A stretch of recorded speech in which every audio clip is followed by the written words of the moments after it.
कोशिश है कि एनडीए में रह कर के झारखंड में चुनाव लड़ें और झारखंड में सफलता पाने की दिशा में हम आगे बढ़ें। प्रभारी हैं हेमंत बिस्वा शर्मा जो आसाम के मुख्यमंत्री हैं, उन्होंने जेडीयू का नाम लेते हुए, आजसू पार्टी का नाम लेते हुए उन्होंने कहा कि हमारे एनडीए के जो साथी हैं झारखंड में, सभी साथियों को सम्मानजनक सीटों के साथ एनडीए में चुनाव लड़ने का हम लोगों ने रखा है। लोक जनशक्ति पार्टी एनडीए के पार्टनर के रूप में बिहार में है और बिहार के बाहर किस पार्टी की क्या अवस्था है और किस दल को क्या सीट देना है और गठबंधन में रखना है कि नहीं रखना है, यह काम भारतीय जनता पार्टी राष्ट्रीय स्तर पर लीडिंग पार्टी के रूप में है, तो उनको तय करना है कि क्या वो किस पार्टी को साथ में रखेंगे नहीं रखेंगे। जिस पार्टी के समक्ष खाता खोलने की चुनौती हो विधानसभा चुनाव में,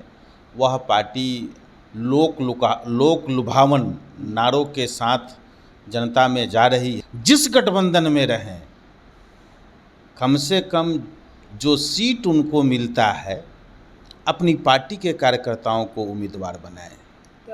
पिछली बार तो आप ही लोग के साथ थे, इस बार अलग हुए हैं, ऐसे में अब उनके जाने से कितना नुकसान हो सकता है? कोई नुकसान नहीं। जिनके लिए खुद संकट बना हुआ है, जिनको खाता खोलने की चुनौती है, अब उनके लिए क्या इस तरह की बात हम लोग कर सकते हैं। नमस्कार, स्वागत है आपका लाइव बिहार में। मैं आपके साथ है संजीव सिंह। देखिए, भारतीय जनता पार्टी के राष्ट्रीय अध्यक्ष जेपी नड्डा कल बिहार दौरे पर आए थे, वहीं आज मुख्यमंत्री नीतीश कुमार दिल्ली दौरे पर हैं और जिसको लेकर के अब राजनीतिक गलियारे में कई मायने निकाले जा रहे हैं। कहा जा रहा है कि मुख्यमंत्री नीतीश कुमार दिल्ली में एनडीए के शीर्ष नेतृत्व से बिहार में मध्यवर्ती चुनाव को लेकर के बातचीत कर सकते हैं। साथ ही साथ झारखंड में होने वाले विधानसभा चुनाव को लेकर के भी चर्चाएं होगी, सीट बंटवारे को लेकर के भी चर्चाएं हो सकती है। ऐसी तमाम मुद्दे पे बातचीत करेंगे। फिर से बातचीत करने के लिए जेडीयू से प्रवक्ता हैं अरविंद निषाद जी से जुड़ते हैं, बातचीत करते हैं। सीएम मुख्यमंत्री नीतीश कुमार दिल्ली दौरे पे हैं, क्या कुछ होने वाला है?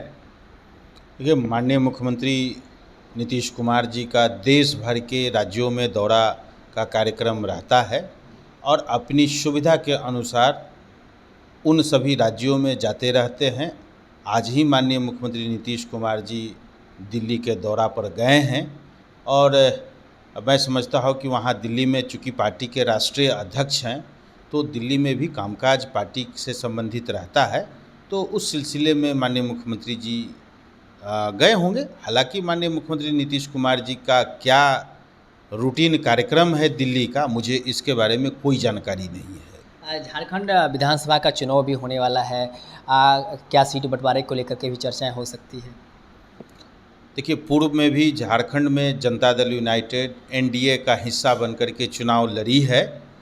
हमारी कोशिश है कि एनडीए में रह कर के झारखंड में चुनाव लड़ें और झारखंड में सफलता पाने की दिशा में हम आगे बढ़ें। अब आगे Bharatiya Janata party leading partner के रूप में झारखंड में है, तो भारतीय जनता पार्टी को तय करना है कि झारखंड में अपने सहयोगियों को किस स्तर पर और कैसे साथ लेकर के चलना है। अभी उसका खुलासा कल ही मैं देख रहा था मीडिया में कि जो झारखंड के प्रभारी हैं हेमंत बिस्वा शर्मा जो आसाम के मुख्यमंत्री हैं, उन्होंने जेडीयू का नाम लेते हुए, आजसू पार्टी का नाम लेते हुए उन्होंने कहा कि हमारे एनडीए के जो साथी हैं झारखंड में, सभी साथियों को सम्मानजनक सीटों के साथ एनडीए में चुनाव लड़ने का हम लोगों ने रखा है, कोशिश किया है।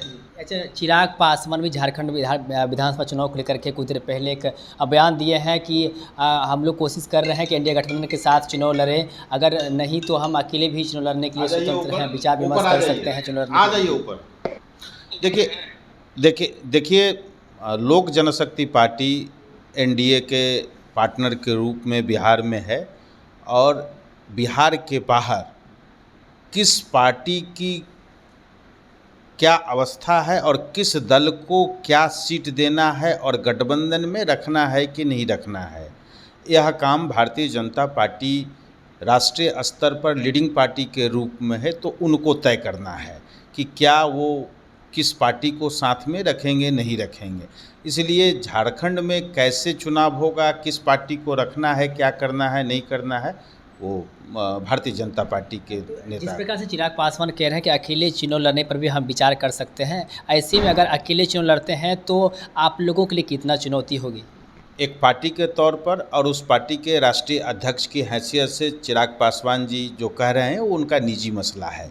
हर पार्टी को अपनी बात रखने का लोकतंत्र में अधिकार है और उसी अधिकार के तहत चिराग पासवान जी अपनी बात, और हर पार्टी अपना विस्तार चाहता है, तो विस्तारवादी नीति के तहत चिराग पासवान जी अगर वहां जाकर के कुछ बोल रहे हैं तो इस संदर्भ में विशेषकर लोक जनशक्ति पार्टी का नेता ही बता पाएंगे या चिराग जी बता पाएंगे। बिहार में इन दिनों कई ऐसे पार्टियां हैं जो लगातार यात्रा पे निकल रहे हैं और इसी कड़ी में मुकेश सहनी भी यात्रा पे निकलने वाले हैं 1 अक्टूबर से, और यात्रा का नाम रखे हैं सरकार बचाओ और अधिकार पाओ। क्या लग रहा है इस यात्रा के बाद कितनी चुनौती होगी निषाद वोट बैंक पर, खास करके? उनकी यात्रा का नाम है सरकार बनाओ अधिकार पाओ। मैं समझता हूं कि उनके सामने अभी खाता खोलने की चुनौती है। तो जिस पार्टी के समक्ष खाता खोलने की चुनौती हो विधानसभा चुनाव में, वह पार्टी लोक लुभावन नारों के साथ जनता में जा रही है, तो हर पार्टी को जाने का अधिकार है, इसमें मुझे कोई टीका टिप्पणी नहीं करना है। मुकेश सहनी जी जहाँ जाएं, जो करें, ये उनका अपना निजी फैसला है, निजी मत है। एक काम वो जरूर करें, मेरा सुझाव है, जिस गठबंधन में रहें कम से कम जो सीट उनको मिलता है अपनी पार्टी के कार्यकर्ताओं को उम्मीदवार बनाएं। पिछली बार तो आप ही लोग के साथ थे, इस बार अलग हुए हैं, ऐसे में अब उनके जाने से कितना नुकसान हो सकता है? कोई नुकसान नहीं। अरे जिनके लिए खुद संकट बना हुआ है, जिनको खाता खोलने की चुनौती है, अब उनके लिए क्या इस तरह की बात हम लोग कर सकते हैं? 4 सीट लाए थे पिछले बार। वो हम लोगों के सहयोग से लाए थे, नीतीश कुमार जी के सहयोग से लाए थे, भाजपा के सहयोग से लाए थे। कोई संभावना नहीं? कोई संभावना नहीं है। लालू प्रसाद यादव के ट्वीट को कैसे देखते हैं? कल बिहार बराबर बलात्कार 32 बार लिख करके पोस्ट किए। अब इसके लिए तो बिहार के स्तर पर और राष्ट्रीय स्तर पर उनकी आलोचना हो रही है। इस आलोचना के बाद क्या वो जवाब देते हैं, बिहार वासियों से क्षमा मांगते हैं या क्या करते हैं? उनको क्षमा मांगना चाहिए बिहार वासियों से। जिस प्रकार से बिहार के लोगों का अपमान किया है, बिहार के बच्चियों और महिलाओं को अपमानित करने का काम किया है।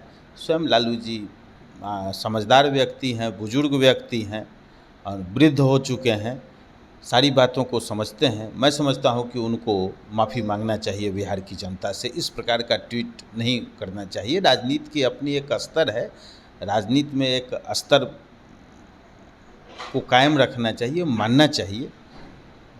लालू प्रसाद जी देश के शीर्षस्थ नेता रहे हैं, तो उनको माफ़ी मांगना चाहिए। चलिए, बहुत बहुत धन्यवाद। तो हमारे से बातचीत कर रहे थे जेडीयू प्रवक्ता अरविंद निषाद। ने साफ साफ कहा है कि लालू प्रसाद यादव जिस प्रकार से ट्वीट की है उनको माफ़ी मांगनी चाहिए। क्या कुछ कह रहे थे आप भी सुन रहे थे। आप अपनी राय प्रतिक्रिया को विंडो से माध्यम दे सकते हैं। आप देखते हैं लाइव बिहार। बहुत बहुत धन्यवाद।